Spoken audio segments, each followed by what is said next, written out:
Cuando se intenta explicar el abandono de principios de Fidel Castro, quien inicialmente aseguró que no era comunista, a menudo se justifica con la presión de Estados Unidos, que le obligó a aliarse con el campo comunista. Para otros, Castro simplemente mintió, y ocultó que era profundamente antiamericano. Sobre esto, hay un dato histórico que muchas veces se olvida. Y es que estando todavía en la Sierra Maestra, antes de tomar el poder, Castro escribió una nota a su secretaria Celia Sánchez en la que expresó claramente su antiamericanismo. La nota decía textualmente: Sierra Maestra. Junio 5 de 1958. Celia.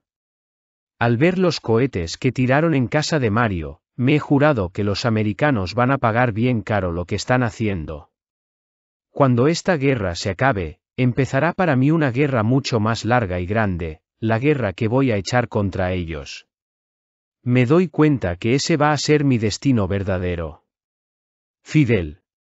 En la nota Castro culpaba a los norteamericanos por el bombardeo del bohío de un colaborador campesino del ejército rebelde realizado por la Fuerza Aérea Batistiana.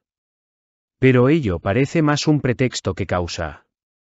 Resulta que 3 meses antes de la nota de Castro, Estados Unidos había decretado un embargo de armas al ejército batistiano, del cual habla poco la historiografía oficial.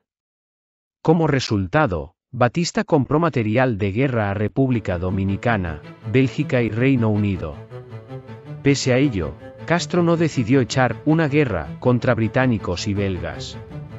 Al contrario, luego del triunfo él mismo le compró armamento a Bélgica. Y es que Castro ya tenía decidido desde la Sierra Maestra enfrentarse con Washington, algo que solo puede explicarse por un desmedido delirio de grandeza. Lamentablemente, el antiamericanismo de Castro determinó en gran medida la historia de las relaciones entre Cuba y Estados Unidos desde 1959. Soy Pedro Bugueño. Si tienes más elementos o quieres expresar tu opinión, hazlo en la sección de comentarios. Y te invito a suscribirte para conocer más historias como esta, que algunos quieren ocultar.